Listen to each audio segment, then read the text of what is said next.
everyone. So I am coming to you today with a video for my stop around the world YouTube hop.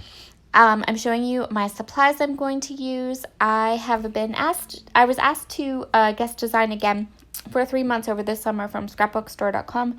So I'm using their June kit for this layout. I'm also using this white Butterfly Gardens cut file from Cut to You.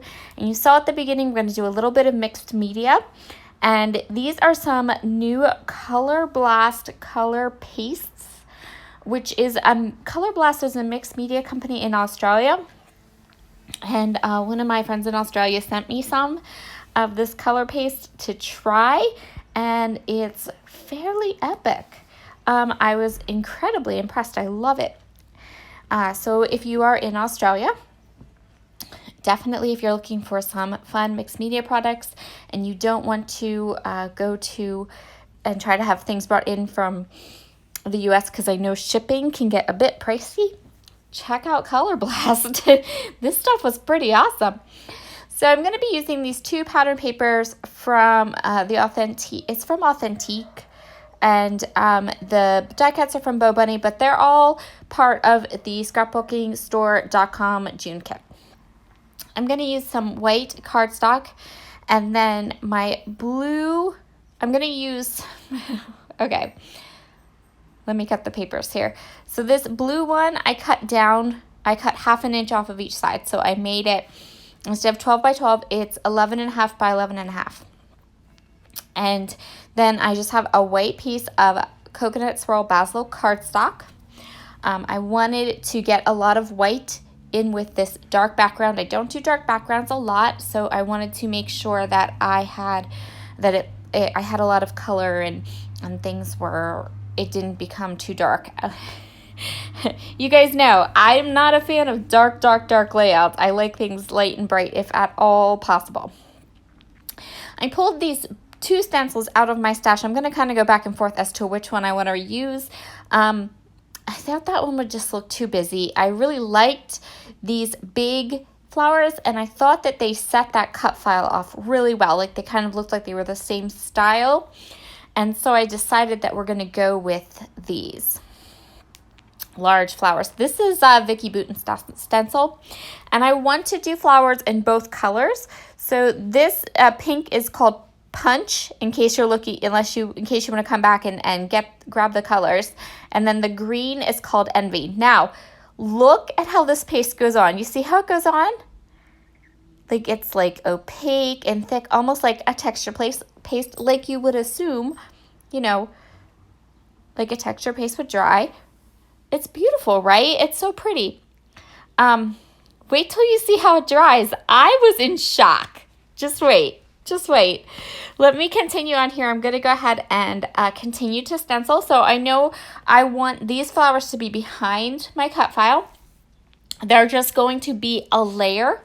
At the end of the layout, you see it, but it's very subtle. So I know that I want to just kind of create a corner piece there, and that I want this to be these subtle pops of color behind the cut file, behind my photos and things. I'm using the smallest palette knife that I have. I'm cleaning my stencil in between, and I'm going fairly slow because I don't want this to look messy. I'm not going to layer I don't want it to look messy. I want this to be like a really, really good stenciling job. So I'm going really slow and taking my time. But I fill that whole corner in, and now, are you ready? Watch this. Watch what happens when it dries. Look at that. How different does that look? It dries, so it starts out opaque and kind of thick like a paste, but then when it dries, it's a little more transparent, and that shimmer. Oh, I have never used a Color Blast product before, so when I let it sit there and dry. When I came back to it, I was just like, are you kidding me? Look what it did. So it looks really, really, really cool. That being said, it also is, because I did it on that dark cardstock or on that dark pattern paper, it's a lot more subtle than what I would have originally thought that it would have been. And so when you finish this layout completely, it is a very kind of subtle detail. But isn't it cool? Oh, it's so cool. It was so cool how it went from when you started to when it dried. It was I wasn't expecting that. So now I went ahead and I put some dry adhesive on the back. Oh, and it warped, but just a little, like just a little bit. So because it warped, I put my tape runner on the back of the pattern paper. And then I could kind of stretch it over that white cardstock and all the warping is gone. I'm going to attach my cut file now. I'm going to place it into this little corner, and then I'm going to go ahead and grab my photos. I decided I want to put a little bit of a mat around my photos, and I really like this kind of stripy paper. I thought it would work really well. So every layout along this hop is travel themed. We are catching up on our travel photos since most of us are not traveling anywhere this summer, me included. Leave me a comment below. Are you traveling this summer? I am not traveling this summer. I had a 3-week vacation plan to Colorado that I had to cancel. Still breaks my heart a little bit, but anyway. So I'm just going to mat these, anyway, back to the travel conversation. I'm sorry, I lost my train of thought there for a minute. These are photos from last summer when we went to Maryland. We went to visit my brother, and one of the stops we made was to these beautiful, beautiful, amazing botanical gardens, like amazing botanical gardens. And I have so many gorgeous, gorgeous photos from that trip. It might end up being, once all the photos are scrapbooked, it might end up being its own album, seriously. But one of the things we did was we went to this butterfly conservatory. So many gorgeous butterfly pictures. But these are the only 2 pictures I got of this blue Morpho butterfly. They were a little hard to photograph.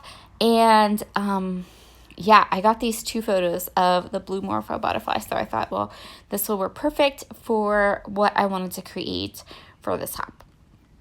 So what I'm going to do now is I'm going to show you where I'm going to place all these die cuts. So these die cuts are part of a Bow Bunny Noteworthy pack that come in the scrapbookingstore.com June kit. They're an upgrade. And I pulled out all these gorgeous butterflies and all these pretty colors. I'm going to use all of them except the red. I have the pink and the blue, and I have the aqua color in my background. I knew I wanted the white, and I just decided that I didn't need that. The red wasn't working. It just wasn't working. There was no other red. Even that yellow at the bottom, like there's yellow in the butterfly and there's yellow in the flower, so the yellow still worked. But the red was just a little bit, I wasn't feeling the red ones. So now everything on this layout is going to get popped up, and I didn't feel like making you watch me pop up everything, all of these die cuts. They're all going to stay exactly where they are now, except they are all getting popped up with some dimensional foam. And that's what I wanted. I wanted like lots of layers. So we have the mixed media layer, then we have that beautiful cut file, then we have these beautiful die cuts that are all dimensional and kind of pop up away from the photos, and everything kind of goes around the photo. And then I'm going to snuggle my title in right above the photos, and I'm going to keep the title super simple. I'm also going to add some more white to this layout, again, just to make sure we don't end up with a layout that's very dark. I'm going to use my most favorite Pink Fresh puffy stickers. There are a thicker set in the kit, but they are a bright red glittery set, and I already ixnayed the red on this layout, so we got to go into my stash and grab these puffy stickers from Pink Fresh Studio, which I'm currently completely obsessed with and adore. So my title is going to be super simple, Blue Morpho Butterfly, because that was the name of the butterfly, and I'm going to call this one done. Thank you so much for joining us along our YouTube hop today. Please make sure to hop along. Check out the links down below. If you have some travel photos that are waiting to be scrapbooked, now's the time to pull them out and relive those amazing memories. Here are lots of close-ups. I hope you all have a fabulous day, and I'll talk to you all again very soon. Bye!